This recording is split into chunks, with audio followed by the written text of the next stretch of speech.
They had this creature stuffed in a woman's dress with female makeup and a heavy black beard, which called itself Conchita Wurst, meaning to win the finals with a song called The Rise of the Phoenix.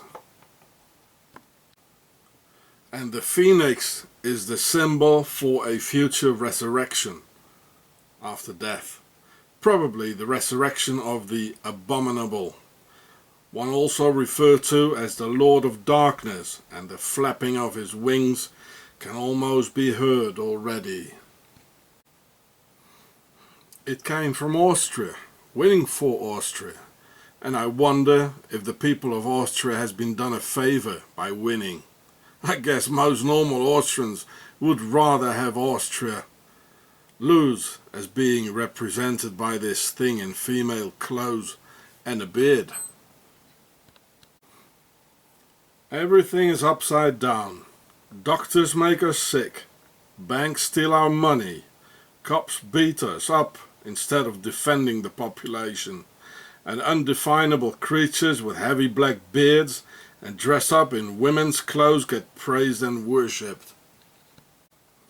Its Austrian name Wurst means a sausage in German, and Conchita is Spanish slang for little cunt, coming from the word concha, giving altogether little cunt sausage, a very carefully chosen name which makes the whole thing even more perverted. But that's not all. It even goes deeper still.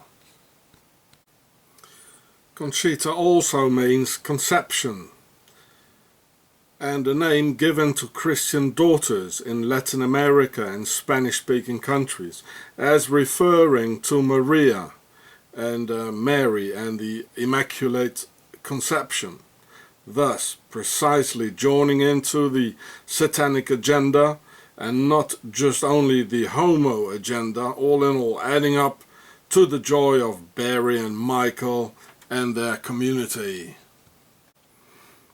And in spite of the fact that these agitators claim equality, they openly discriminate Christians by deliberately misusing the name of the Holy Virgin Mary, one of the main pillars of their religion, and place her on the altar of the abominable through this highly satanic ritual, while falsely preaching respect and peace.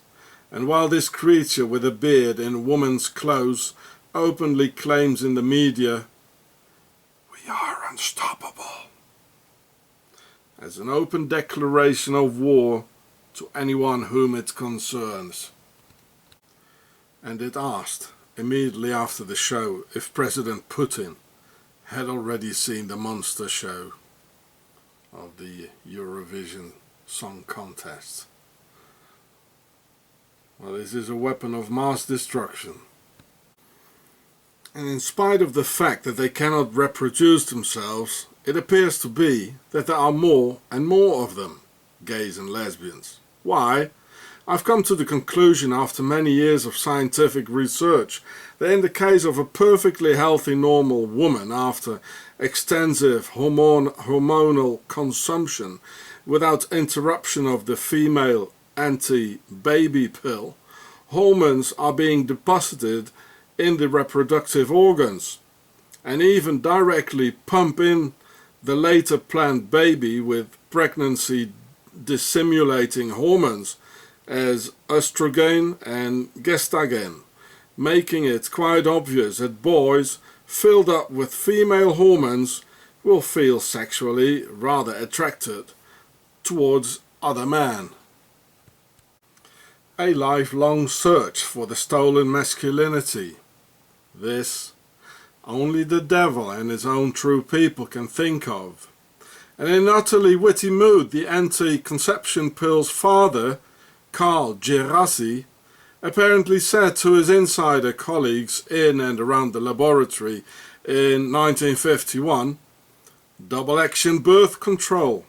Well, now we have in our possession a birth control with a double function, thus not being a weapon solely against man or males, as the inventor states out, but a weapon against entire peoples, women and children included.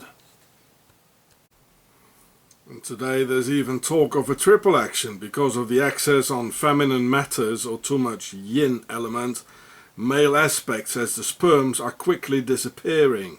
Already 1 couple out of 100 has to be helped with artificial insemination. Through the sewers we even find pathological amounts of these female hormones back into our food chain.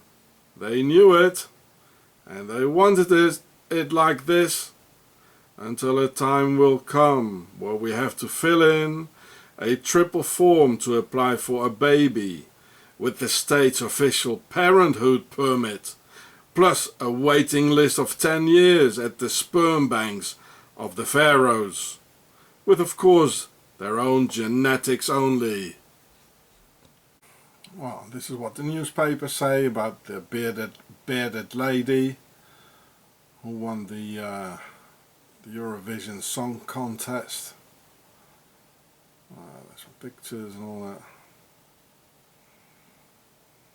Okay. And here's some more in the newspapers, and they write about it as if it were the most normal thing in the world.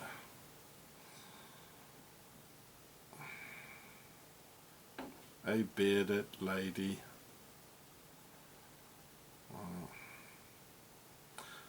Well, these are the same mainstream media who lied about 9/11, who want us to believe that, eh? Don't they now? And if they can lie about 9/11, well, they'll lie about everything.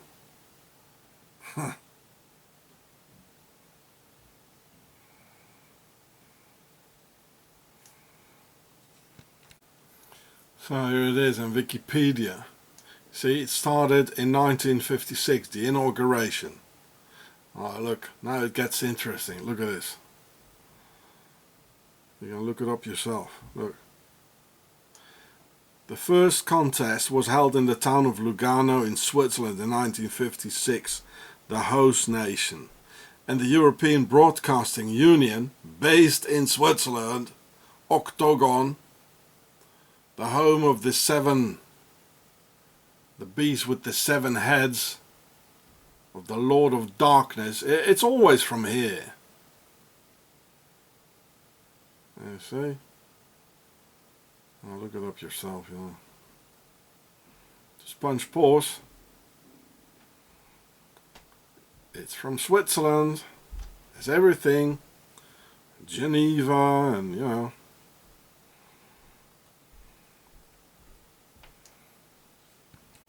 Okay, here's some Spanish lessons. Conchita. Well, it means the little cunt. Slang.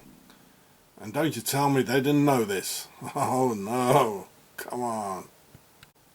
So Conchita is diminutive for Concha, and here it says what it means. It says what it means, yeah. La concha de tu madre.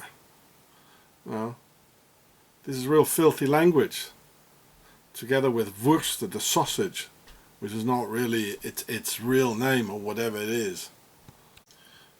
Well, here's some more about the name Conchita. Well, here it says it's a name to honor the Immaculate Conception and the Virgin Mary. So it's not only filth, the whole show in this Conchita Wurst thing, but it's pure hate, and it's disrespect and hatred towards others who think differently. And it's so the entire Eurovision show from Switzerland and this Conchita thing is a precisely chosen insult towards Christianity and Christians. They've been thinking a long time about this, you know, and Conchita Wurst, you know, the little cunt, and combining the little cunt together with the Virgin Mary. Well, they know exactly what they're doing. Well, this is the Freemason agenda of the hermaphrodites and these forces who want to destroy the creation. Oh, the whole Conchita thing reminds me of this guy, and even looks alike of one of the characters this guy here played, called Bruno, also from Austria, and looks very much alike. I always like to look at the where people come from, you know, in their early life, so you can read it yourself here. Maurice Cohen and Cohen, Israel. That's quite interesting. So I really don't want to show all these pictures of Bruno and Bruno and well, there he is, you know, but a gay from Austria, just as this Conchita thing, you know. And so I'll just do it quick here. So this is Wikipedia. Just punch pause. And there he is, the inventor of the pill, Mr. Carl Gerassi. Funny name. There's his name. Who brought this misery to the world, actually, of so many children who got born, even they had their lives destroyed even before they were born, with all those hormones because of this pill. Yeah. Well, just punch pause, read it yourself. It has all been worked out, see. Well, some background information about Carl Gerassi. Apparently the guy's also from Austria, just as Bruno, just as Conchita, Wurst. And where is his ancestry from, like the early life here. Both parents were Jewish. Alice Friedman. He went to America, Wisconsin, and wow, gave us the pill and all the misery that came with it, including last night's pervert show.